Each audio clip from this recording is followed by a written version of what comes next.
everyone. I'm Rita Garwood, Editor-in-Chief of ABF Journal. Joining me on the podcast today is Seth Painter. Hi, Seth. Thanks for being on the podcast today. Thank you, Rita. Very happy to be invited to the podcast. So can you tell us just a little bit about yourself to get us started? Sure. I am a senior managing director. I lead the capital solutions team at Antares, and I'm also the chair of the operating committee. Awesome. So, Seth, how would you characterize the state of the private credit market as we head into the new year? Well, I'd say recent headlines would suggest that the market is showing signs of stress, just given a few recent credit stories, but we don't really see that in our portfolio, Rita. Our portfolio continues to perform really well and has really validated our longer term strategy to create a defensive and just a highly diversified portfolio. I do think investors are starting to see dispersion in performance across managers. So they are being more selective in who they invest with. Simply put, the investor base is just more educated than it was before. I think they now see the benefit of investing with managers of scale and managers who have experience managing through credit cycles and have the appropriate workout capabilities to manage through challenge situations. So again, investors are being more selective, and you can see it in the fundraising numbers. Overall, fundraising has come down in recent years for private credit, but it has increased for managers who have the scale and who have the experience that I'm talking about. So in summary, as we head into 2026, I think investors know that private credit belongs in their portfolio. They're just being more cautious than ever before with who they invest with. That makes a lot of sense.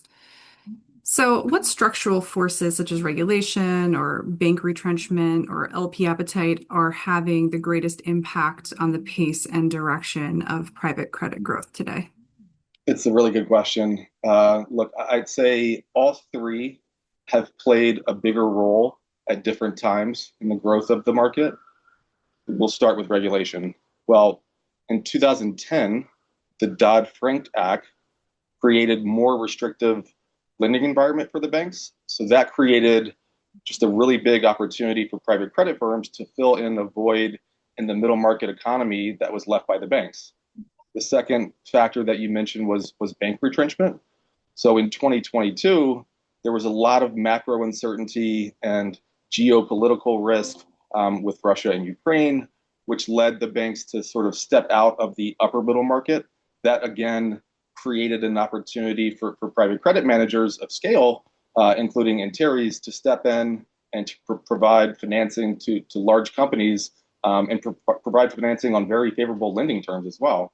And the third that you mentioned was just LP appetite. This has clearly grown steadily for several years now. Investors like that they can get the current income like they can get in more traditional fixed income, but they also get the benefit of an illiquidity premium with comparable or perhaps even lower loss rates. Private credit has actually outperformed the bank loan market and high yield on relative value. So just generally, investors have more demand for private credit. And then more specifically, you've seen tremendous growth in the wealth channels as the asset class has become more accessible. In the last 5 years, BDC AUM has grown by about 35% per year. That's really significant. You've also seen the development of ETFs buying private credit, and of course, more recently, the discussion around retirement plans evaluating private assets. So in summary, I think all three of those structural forces have had a big impact on the market. And just from a timing perspective, Rita, I think it's sort of been in the order that you outlined. It was regulation, then further bank retrenchment in 2022, and now you're seeing increased appetite from the LP side. So let's talk about CLOs. As they're becoming more prominent of a funding mechanism, what innovations or refinements are emerging in private credit CLO structures compared to traditional BSL CLOs? Yeah. Well, the biggest difference is that the vast majority of private credit CLOs are still funding vehicles for its parent fund. So the private credit CLO structure is really customized to fit the characteristics and the strategy of the parent fund. So, for example, most private credit CLOs are designed to be low levered because that fits the strategy of its parent fund. You compare that to a BSL CLO where the CLO vehicle is essentially the fund itself. And BSL CLOs are typically structured to be as levered as the rating agencies and as levered as the debt investors will allow for. So the biggest difference, Rita, between the two CLO markets just continues to be the motivation behind the issuance. So, in your view, how critical will CLO issuance be to sustaining private credit's expansion over the next few years? Really good question. I think CLOs play a crucial role to the continued growth of the private credit market, in particular for how the market performs in times of stress. Look, there's a reason that BSL CLOs are the biggest funding source for the bank loan market. I think BSL CLOs are about 65% of the buyer base for bank loans. It's because CLOs are the most appropriate structure for the asset class. It's a very resilient structure because it has non-mark to market and there are no forced liquidation mechanisms. And I'd say those features are even more important for private credit CLOs where the underlying loans are less liquid. And so we think CLOs are really the best funding source for this asset class, in particular for portfolios like we have at Antares that are very conservatively constructed and very diverse. And history will show you that the CLO structure has really outperformed other structures in times of stress. It also provides investors with the best and just most stable returns. So, we think CLO issuance plays a really big role in the continued growth of the private credit market. Let's talk about investors in private credit CLOs. How has the investor mix evolved, and what trends are you seeing in terms of new entrants or shifts in geographical Sure, participation? sure. So we've seen a couple of trends around the investor mix. The first is just the number of newer entrants who historically only invested in BSL CLOs that are now buying private credit CLOs. I think this is largely driven by a more educated investor base. So they've had more time to just study the market and study and monitor performance. They like that they can get a yield premium to BSL while also getting the benefit of a more conservative capital structure with less leverage. The other development is the CLO equity tranche is now more offered to the market. Historically, private credit CLOs were created as a funding vehicle for a parent fund. So the equity was always captive and generally just retained by that GP or retained by that fund. Now you're starting to see more managers raise third-party equity for their private equity for their private credit CLOs. And I don't really see this as all that surprising, just given the growth and expansion of the market, just in terms of the lending opportunity set, newer managers, and the growing investor base. The market just continues to mature and borrow technology from larger markets like the BSL CLO market. How does CLO equity fit into investor portfolios today, and what risk-adjusted return dynamics are most compelling in the current environment? Yeah, I'd say for investors with the right type of capital, I think CLO equity is a very nice allocation. By type of capital, I think it fits best within portfolios that don't require mark to market on a security that is based on less liquid assets. I also think it's worth better defining what CLO equity can be in this context, Rita. It can mean equity that is levered 2 times, or it can be levered 7 to 7.5 times. So, of course, it makes sense for a variety of investors. They can really dictate how levered it is. In terms of risk return, I feel it's more and more like a market where the strength of the manager's origination capabilities matter. The CLO needs to stay deployed. It's also a market where avoiding losses will really differentiate performance. So this means investors should invest alongside managers who have strong workout capabilities.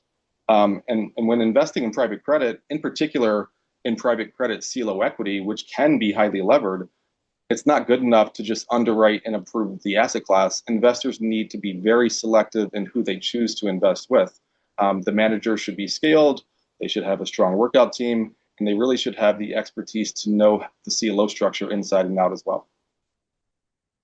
So, as the market matures, how do you expect the relationship between private credit managers and CLO investors to evolve? Yeah, I mean, I think the relationship has already evolved a lot. The investor base is more educated than it was 4 or 5 years ago. We think that's a positive development.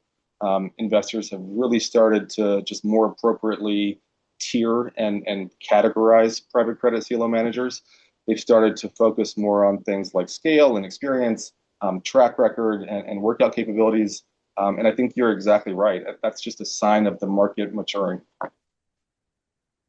Private credit CLOs have historically been less transparent than broadly syndicated structures. How is Antares addressing investor calls for greater data and standardization?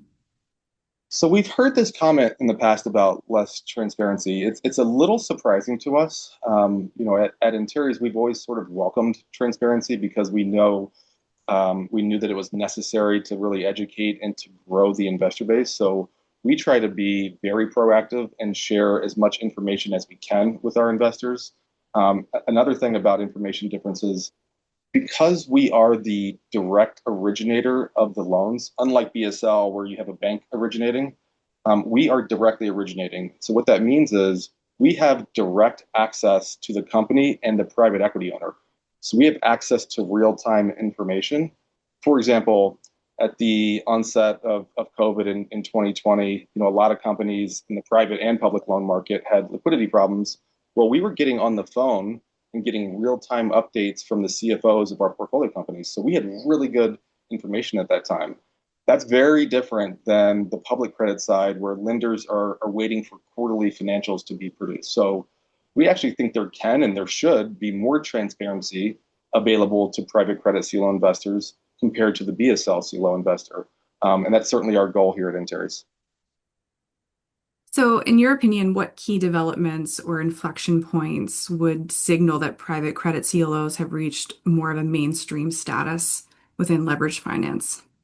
I think we may already be there. There's a lot of coverage from the media. There are more conferences that are entirely dedicated to private credit CLOs. The research departments at the investment banks now dedicate space and teams to this market. We even rebranded the market a couple of years ago. The market used to be called the middle market CLO market. That sort of changed when private credit managers started to originate and securitize loans to larger companies that those larger companies didn't really fit the classic middle market definition. And in terms of market share, private credit CLOs account for about 20 to 25% of issuance. And that's up from about 10% just a few years ago. So I think in many ways, private credit CLOs have already reached mainstream. And I think they will continue to be the sort of preferred source of funding for this asset class. That's great.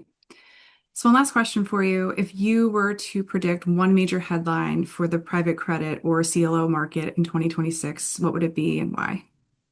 Hmm. Well, in private credit and structured credit, we prefer to not have major headlines, Rita. We like business as usual and steady growth. But if I'm putting a prediction out there, we believe in, and I think we will be happy to see a busy origination year in 2026, perhaps even exceeding the levels that we saw in 2021. And we think the market is really primed for a big year in 26. Like everyone else, we thought 25 would be a busier year, and it was off to a pretty good start. But then, there was macro uncertainty, in particular around tariffs, and that delayed a lot of transactions. But the same reasons that we expected 2025 to be a big year still exist today. Inflation is largely under control from where it was previously, still higher than the target, but much better than it was before. And private equity GPs continue to get more and more pressure from their investors to return capital. And we know these private equity firms want to transact more, they want to sell companies. So all of the motivations are there. We need a period of stability and predictable rates to see that new volume. So that's my prediction, just a very active market in 2026. And that in turn will result in another record year for the private credit CLO market. But again, I think we need to see that sustained period of stability at the macro level. So that's my prediction, Rita.